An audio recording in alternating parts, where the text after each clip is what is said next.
On your website, the Vote Leave says that after leaving the EU, quote, we would spend our money on our priorities, we would take back control of our migration policy, and we would end the supremacy of EU law. Do you therefore envisage that on leaving the EU, the UK will no longer sign up to free movement, that it will regain control over regulation in all areas that the EU presently exercises competence, and that it will no longer pay into the EU budget in any way, shape or form? Free movement, regulation and EU budget were your three things, yes, right? Yes, exactly. Yeah.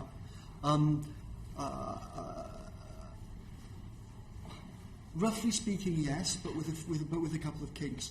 In terms of the regulation, as we were discussing earlier on, increasingly the regulation which comes from the EU is actually coming from global bodies.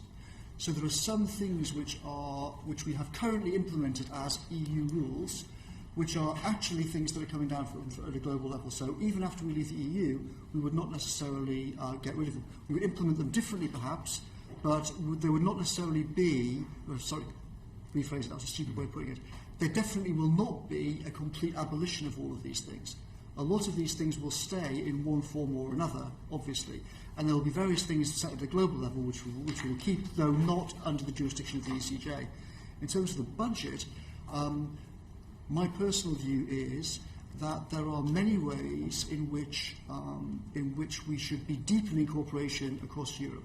My argument with the European Union is not that it's about international cooperation, it's that it's so rubbish at it, and that in lots of ways it is undermining international cooperation and undermining friendly relations between countries and exacerbating political extremism, particularly in Southern Europe. And I would hope that after we vote leave, we will find new ways of cooperating in a deeper way, in a closer way, but not under the jurisdiction of the ECJ. Now, lots of those kinds of things will involve countries coming together to cough up their fair bit in the kitty for Project X or Project Y. And this is a sort of social support, that type of thing, so structure fund type of thing? I don't. My personal view is that that's not the sort of thing which is the best example. I mean, structural funds are. What would be a good example? Science collaborations are the most obvious example. The EU. It's an interesting example, the science one. The Horizons programme, of course, is often, the in campaign often acts as if, we'll be outside all of these things after we don't leave. But of course, the Horizons programme already has in countries like Israel that are completely outside the European Union. So I think that after we vote leave, one of my great hopes is that central to national strategy after we vote leave is making science and research in fundamental science a much higher priority, fundamental physics and computer science in particular. And therefore I think we would cooperate much more on those sort of things and therefore pay into a common kitty in lots of these different areas. What I'm really looking at, though, is our ability to be able to trade with Europe. And you would, of course, accept that if we are going to trade with Europe, we have to meet all the rules regarding safety of cars, for example, or safety of food. We can't possibly trade with them in any other way. Yes. So we would have to then, obviously, apply by those rules, even though we had no part to doing it. Yes. I think you've already said you don't want to be part of a single market, so there would never be any question that we would have some sort of hybrid Norwegian model. Is that what you're saying? So I said that we're already not part of two fundamental aspects of the single market. But we have acted. Look, I know, and I think we're dancing on the head of the pin with that particular point, because to all intents and purposes, we trade as a member of the single market, irrespective of whether we have it in the past. But I think overall, the answer to the question is yes. I think the single market, in many ways, is deeply damaging. I think that we will be far better off if we set rules for ourselves outside jurisdiction of the ECJ. That will mean that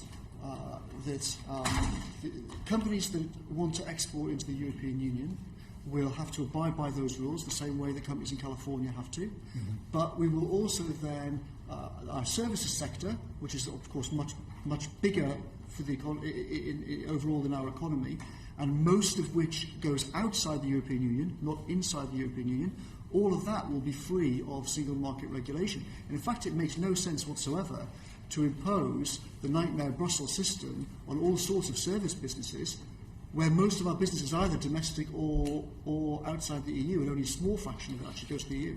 But there's one important point when it comes to services. I mean, we talk a great deal about the relative trade balances that we have with Europe, and we are currently running in 2014 a £78.9 billion trade deficit with Europe.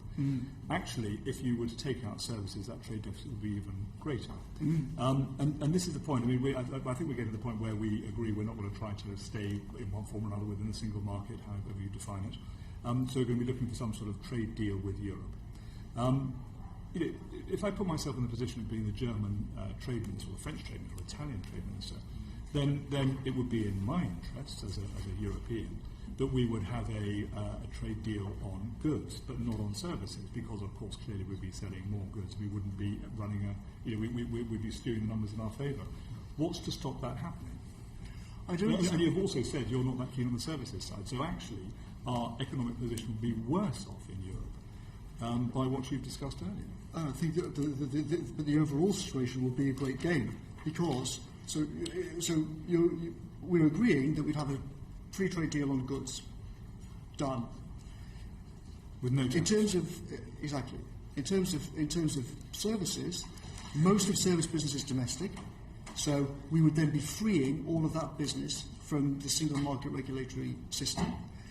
And the service business which is not domestic is over 60% outside the European Union. Into Europe?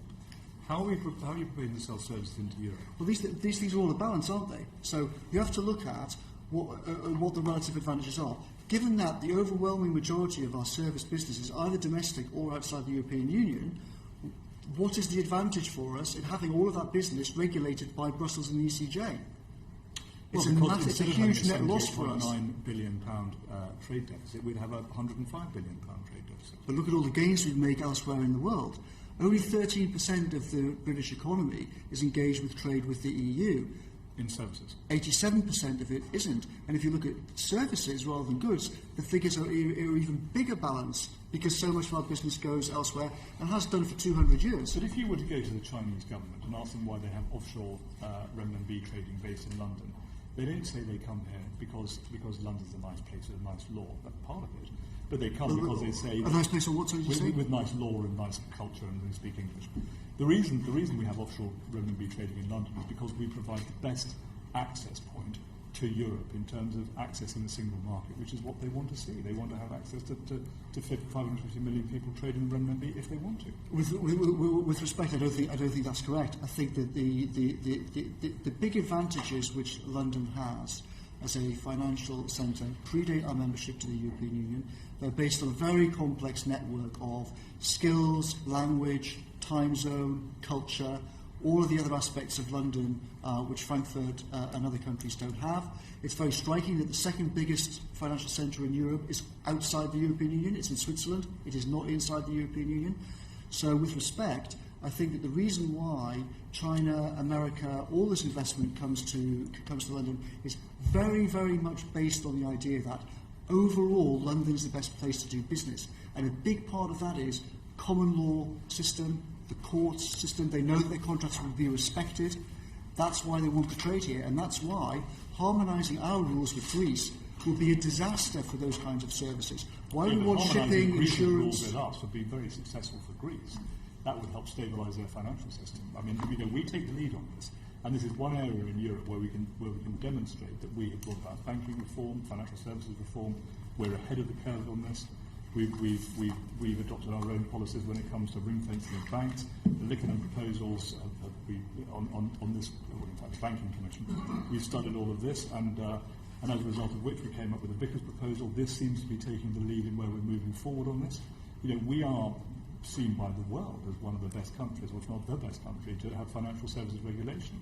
Europe comes up with odd things which are incredibly irritating, and no doubt about it. Many of us here will get very frustrated about potential financial transaction tax, bonus caps, this kind of stuff, which are not right for one reason or another. But nonetheless, we can. The overall direction of travel is one of the positive movement.